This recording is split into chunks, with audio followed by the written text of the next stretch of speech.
Good morning, students. In today's class, now we are going to discuss about second step in a practical form about business transaction. It is known as ledger. Second जो हमारा step है after making general entries, जो second step होता है that is a classification part. First part is A recording part. Recording part में अभी आपने basically general entries करना सीखा, और भी होता है रिकॉर्डिंग में. हम सब्सिडी बुक्स वगैरह भी मेंटेन करके चलेंगे, वो आगे का टॉपिक है. But first part is a general entries. It is a part of recording of all kinds of business transaction. After recording all kinds of business transaction, now we are going to in a next step that is known as classification of business transaction or classification of journal entries, that is known as ledger postings or ledger. What is the meaning by ledger and what is the meaning by ledger posting and what is the process to making ledger posting? थोड़ा पहले theoretical पहले कुछ theory की clear कर लेते हैं. Theory के बाद बेटा इसको हम प्रैक्टिकल फॉर्म में इंप्लीमेंट करेंगे. First of all, what is the meaning by ledger? ये हमें अपनी बुक में भी एक डेफिनेशन देने की नॉर्मल डेफिनेशन है. What is the meaning by ledger, what is the main uses of ledger, what is the format to making ledger postings of business transaction. Okay, first of all, the ledger is a principal book of accounting system. Accounting system में, accounting processing में ledger को बहुत important book बताया गया. It is a principal book. एक होती है subsidiary books, एक होती है प्रिंसिपल बुक. कैश बुक भी एक प्रिंसिपल बुक होती है, बहुत इंपॉर्टेंट बुक होती है. एज वेल एज जो लेजर्स होते हैं, परचेज अकाउंट, सेल्स अकाउंट, ओन्स अकाउंट, सोन्स अकाउंट, सैलरी अकाउंट, ये भी हमारी एक प्रिंसिपल बुक है जिसका एक सेपरेट अकाउंट आपको रखना पड़ेगा. तो ledger, the ledger is a principal book of the account in of account accounting system in accounting process. It contains different account where transaction related to the account are recorded. जितने भी हमारे business transactions होते हैं उनको एक properly form में हमें record करना होगा. A ledger is a collection of all the accounts, either it is a debited or credited. एक बार मैं फिर रिपीट करता हूँ. सिस्टमैटिक मैनर के अंदर हम लेजर पोस्टिंग की डेफिनेशन देखें तो the ledger is the principal book of accounting system. It contains different account where transaction related to that account are recorded. Okay, a ledger is a collection of all the accounts, either it is a debited और credited. In the general proper and various special journal, a ledger may be to the form of the bond registers. ठीक है ना, एक अपने पास में एक particular register इसका आएगा. अगर आप प्रोफेशनली बात करेंगे तो मार्केट में इसका रजिस्टर आपको अवेलेबल हो जाता है, कोई बड़ी प्रॉब्लम नहीं. बट हम अभी एकेडमिक लाइफ में जब चल रहे हैं तो आप उसके प्रॉपर कॉलम ड्रॉ, जैसे हम जनरल एंट्रीज करते थे तो आपने इसमें 5 कॉलम ड्रॉ करें, date, particular, LF, debit amount, credit amount. तो when we are going to making ledger posting, what is the format, हमें कितने कॉलम ड्रॉ करने वो आगे की चीज है. तो कहने का मतलब क्या होगा, एक समराइजिंग पार्ट में अगर मैं चलूँ तो what is the meaning by ledger? Ledger is a classification of all kinds of business transaction which will be maintained in the form of journal entries is known as ledger. कि जितने भी हमारे business transaction थे after recording, हम इसे जब classification part में लेके जाते हैं तो ये classification part it is known as a ledger posting और लेजर. एक नॉर्मली बात बेटा आप लोगों को ध्यान रखनी है, हम बिल्कुल स्टेप टू स्टेप बात करते हैं. First step, identification. जितने भी आपके बिजनेस ट्रांजेक्शन्स होते थे, फॉर एग्जांपल एक रिवीजन बेसिस पर हम बात कर रहे हैं, रिवाइज हो जाएगा आपको अभी. First of all, goods purchase from Ram, आपने उसको आइडेंटिफाई करा. Either it is a cash transaction or credit transaction. Okay. After identification, we prepare source documents. Identify करने के बाद में आप source document prepare करेंगे. Cash memo, invoice, bill, pay slip, vouchers वगैरह जो होते हैं, ये सब हमारा सोर्स डॉक्यूमेंट होता है। एक नॉर्मली बात है, अगर मैंने गुड्स कैश में परचेज कराया, गुड्स कैश में सोल्ड कराया, या जितने भी हम कैश ट्रांजेक्शन ऑपरेट करेंगे वो कैश मेमो की तरह ऑपरेट होते हैं सोर्स डॉक्यूमेंट में। और जितने भी क्रेडिट ट्रांजेक्शन होते हैं वो इनवॉइस में या बिल्स वगैरह में हमको मेंटेन करने पड़ते हैं। जो आपके बैंकिंग ट्रांजेक्शन होते हैं, आपने बैंक में अमाउंट डिपॉजिट करा, पेइंग स्लिप, आप चेक डिपॉजिट करा रहे हैं, आपको एक स्लिप मिल जाएगी, ओके, वो सारी चीजें हैं। तो कंडीशन क्या होगी हमारे पास में कि आफ्टर आइडेंटिफिकेशन हम उसको रिकॉर्ड कर रहे थे पहले सोर्स डॉक्यूमेंट में, आफ्टर सोर्स डॉक्यूमेंट हम इसको एक अकाउंटिंग डॉक्यूमेंट में रिकॉर्ड करते हैं, जिसका स्टेप मैंने आपको पहला स्टेप क्लियर करवा दिया है, जर्नल एंट्रीज। जो अकाउंटिंग डॉक्यूमेंट्स होता है, तो अकाउंटिंग डॉक्यूमेंट का जो पहला स्टेप है वो स्टेप होता है हमारे पास में रिकॉर्डिंग करना, जर्नल एंट्रीज करना। उसके बाद में सब्सिडरी बुक्स वगैरह आप मेंटेन करेंगे, वो भी अकाउंटिंग सोर्सेज का पार्ट होता है, अकाउंटिंग डॉक्यूमेंट्स का पार्ट होता है, okay. But after journal entry हमारा जो नेक्स्ट स्टेप है वो होगा लेजर पोस्टिंग, जो क्लासिफिकेशन का पार्ट है। It is a part of classification, okay. तो what is the meaning by ledger? All the business transaction after recording in a systematic manner in a journal entry now going in a process of classification that is known as ledger। कई तरीके से हम इसकी definition define कर सकते हैं, कोई problem नहीं है, ledger। But what is the main reason to maintain ledger? तो एक नॉर्मली बात है, पहले first of all the business transaction should be identified, then recording in source document, then recording in accounting document, then recording in ledger posting. Classification कर रहे हैं, कितना time waste हो रहा है, बट इसका रीजन क्या है, हम इसको क्यों करते हैं? What is the main utilization of ledger posting? एक बेसिक चीज हम क्लियर करें बेटा। अब इसको डेफिनेशन में क्लियर करने से पहले मैं थोड़ा प्रैक्टिकल फॉर्म में आपको बताता हूँ। जनरली हम कोई भी बुक देखते हैं बेटा, हमारी जितनी भी आपकी टेक्स्ट बुक वगैरह होती है अपने पास, उसमें एक कंडीशन होती है हमारे पास में, टेक्स्ट जो बुक होती है हमारे पास में, चैप्टर्स आपको दे रखे हैं, okay, chapter 1, chapter 2, chapter 3, chapter 4, okay, page number यहाँ से लेके यहाँ तक, ओके। बट फर्स्ट पेज में इसका कंटेंट्स होता है, इंडेक्स होती है, चैप्टर 1 इंट्रोडक्शन कराता है, चैप्टर फर्स्ट क्या है, वो पेज नंबर कहाँ से कहाँ तक है, चैप्टर 2 क्या टाइटल में है, वो पेज नंबर कहाँ से कहाँ अपलोड होगा, ओके। अब जनरली अगर आपको 4th चैप्टर या 5th चैप्टर देखना हो तो सारा सीधे आप अपना पेज को नहीं बदलते हैं, आप सीधे इंडेक्स को देखते हैं कि पेज नंबर 5 कौन से पेज से स्टार्ट हो रहा है, हम उसको इजीली आइडेंटिफाई करके वो पेज ओपन कर लेते हैं, तो आपका टाइम सेव होता है। तो लेजर पोस्टिंग भी यही कंडीशन है।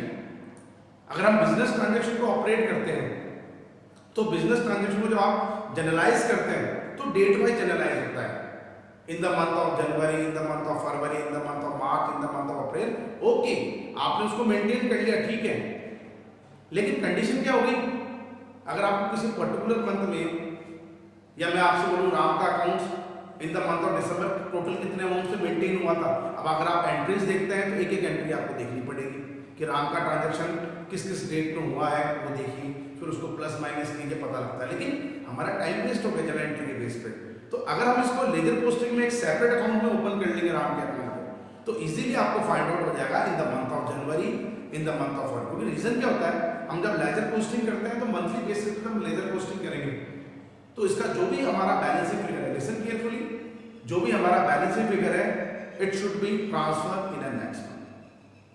आपको इसको नेक्स्ट मंथ में ट्रांसफर करना पड़ेगा कि इन the month of January, end of the month of जनवरी हमारा नेट बैलेंस इतना रह गया राम के साथ, मोहन के साथ में, transfer to the next month, उससे नेक्स्ट मंथ करते करते करते एंड ऑफ द ईयर जब आप अकाउंट क्लोज करेंगे फाइनलाइज हो जाएगा। अब राम को एक्चुअल में हमें इतना पेमेंट करना है या इतना रिसीव करना है, इतना परचेज है, इतना सेल है, इतना रेंट है, इतना सैलरी, इतना कमीशन है, हम उसको अब समराइजिंग बेस पे एनालिसिस करेंगे, फाइनल करेंगे। तो लेजर पोस्टिंग एक सेविंग ऑफ टाइम होता है all kind of business transaction. But अब सिस्टमेटिक तरीके से इसका अगर यूटिलाइजेशन देखते तो क्या है, a ledger is very useful and is of utmost important in an organisation. The net result of all transaction in respect of the particular account on the given date can be ascertained only from the ledger. एक simple बात है कि sir जितने भी हमने account maintain करें laser के अंदर, ये आगे कैरी फॉरवर्ड होते रहते हैं, वो हम प्रैक्टिकल फॉर्म में भी देख के चलेंगे। हर अकाउंट को जब आप मेंटेन करोगे, सेपरेट अकाउंट मेंटेन करेंगे, लेजर पोस्टिंग में क्या होता है, सेपरेट अकाउंट आपको मेंटेन करने पड़ते हैं, उसका सेपरेट अकाउंट का जो बैलेंस होता है वो नेक्स्ट मंथ में कैरी फॉरवर्ड होता रहता है। ऐसे करते करते एक फाइनलाइज हो जाएगा कि एंड ऑफ द ईयर अब आपका नेट अमाउंट उस पर्टिकुलर अकाउंट के ब्याज पे कितना है, जिसको आप समराइजिंग करके एनालिसिस करेंगे तो आपको प्रॉफिट एंड लॉस असर्टेन हो जाएगा, कितना प्रॉफिट या कितना लॉस हो रहा है।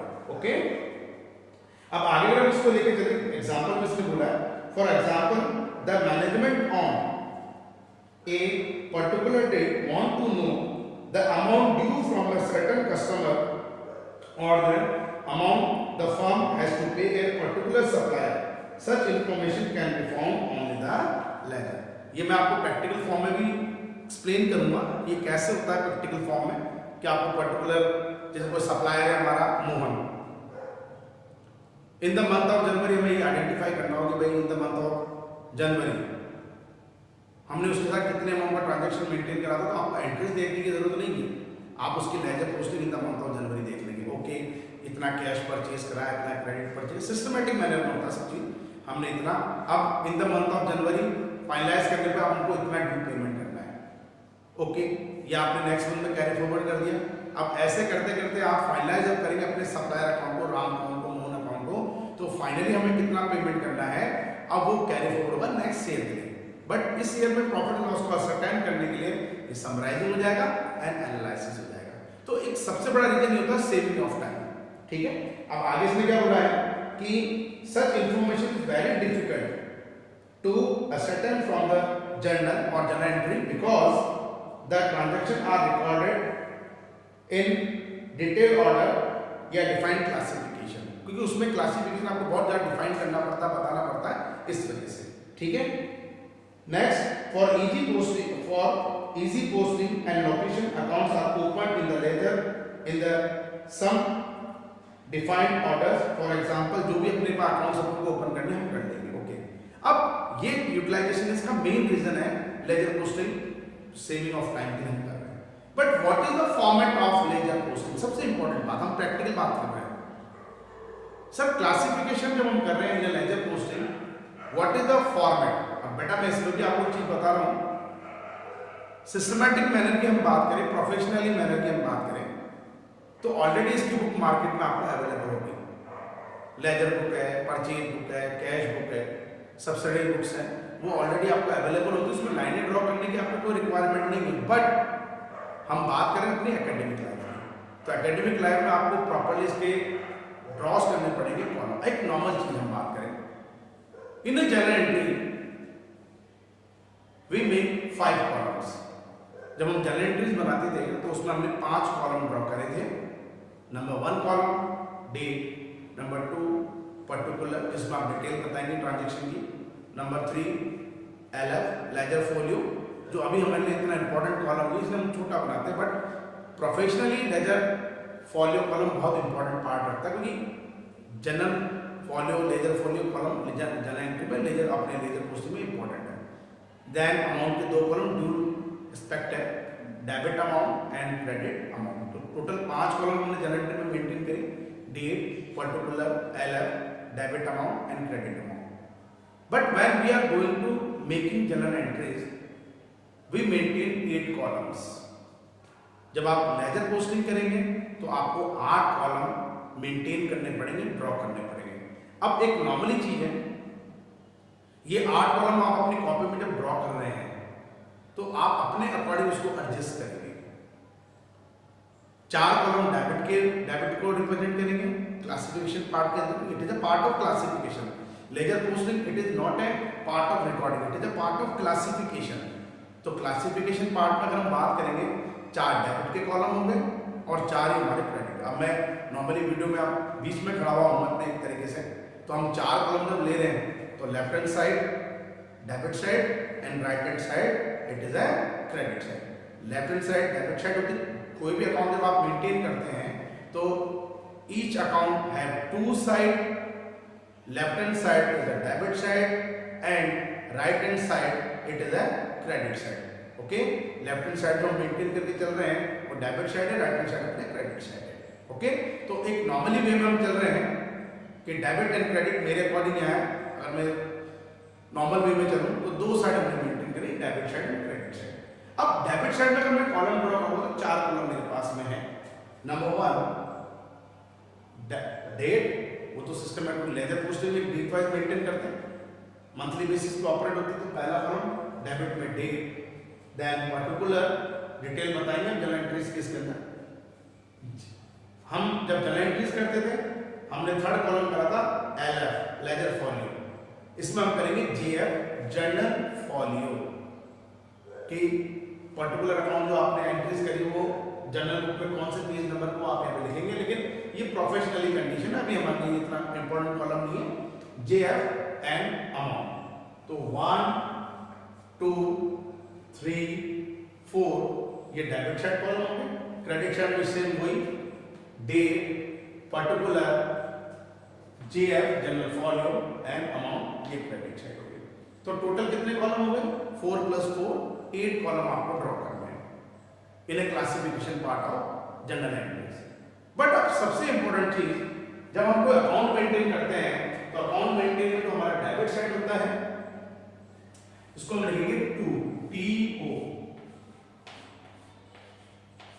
ओके, एंड क्रेडिट साइड को हम करेंगे by, BY, to Ram, to Mohan, to सोन, by cash, by purchase, by salary, by rent, जो भी आएगा हमारे पास में उसके अकॉर्डिंग, ओके। तो debit side is a to and credit side is a by. But सबसे इंपॉर्टेंट चीज, आज हम प्रैक्टिकल तो नहीं करेंगे, बट प्रैक्टिकल करने से पहले बड़ा एक फॉर्मेट हमको क्लियर रखना है। एक न्यूमेरिकल फॉर्म में जब हम सब अटेम्प्ट करेंगे तो एक कंडीशन ध्यान रखनी है।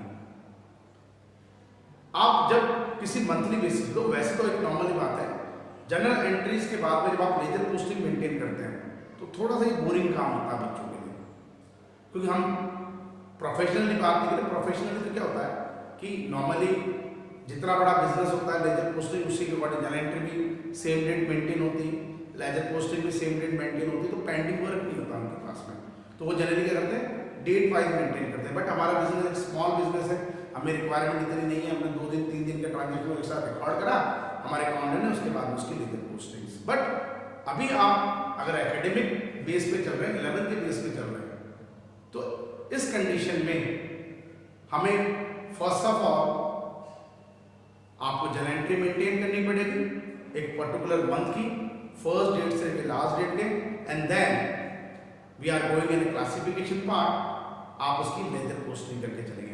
तो बच्चों के लिए बड़ा बोरिंग काम हो जाता है, इतना आपने एंट्री, तो नॉर्मली हम लोग जब एंट्री बनाते हैं एक पर्टिकुलर डेट में एक ही एंट्री बन रही है, कोई एक ट्रांजेक्शन आपने मेंटेन करा, आपने एक ही एंट्री मेंटेन करी, बट उसमें 2 अकाउंट इफेक्ट हो रहे हैं, लिसन केयरफुली, उसमें 2 अकाउंट हमारे इफेक्ट हो रहे हैं। अब 2 अकाउंट इफेक्ट होंगे तो हम इसकी लेजर पोस्टिंग करेंगे, तो उन दोनों अकाउंट को सेपरेटली आपको शो करना पड़ेगा, बिकॉज वो डेबिट भी है क्रेडिट भी है।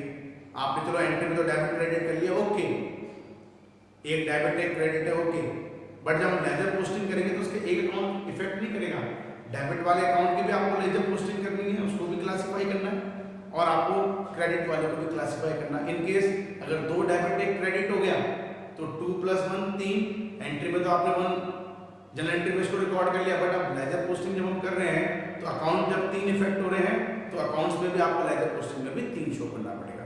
तो हमारे 11th के बेस पे हम चले, 12th के बेस पे हम चले, तो उस कंडीशन में ये थोड़ा सा वर्क बच्चों को बोरिंग काम लगता है, बट लेकिन इंपॉर्टेंट प्रोसेस, क्योंकि इसके बाद में ही आप समराइजिंग भी करते हैं।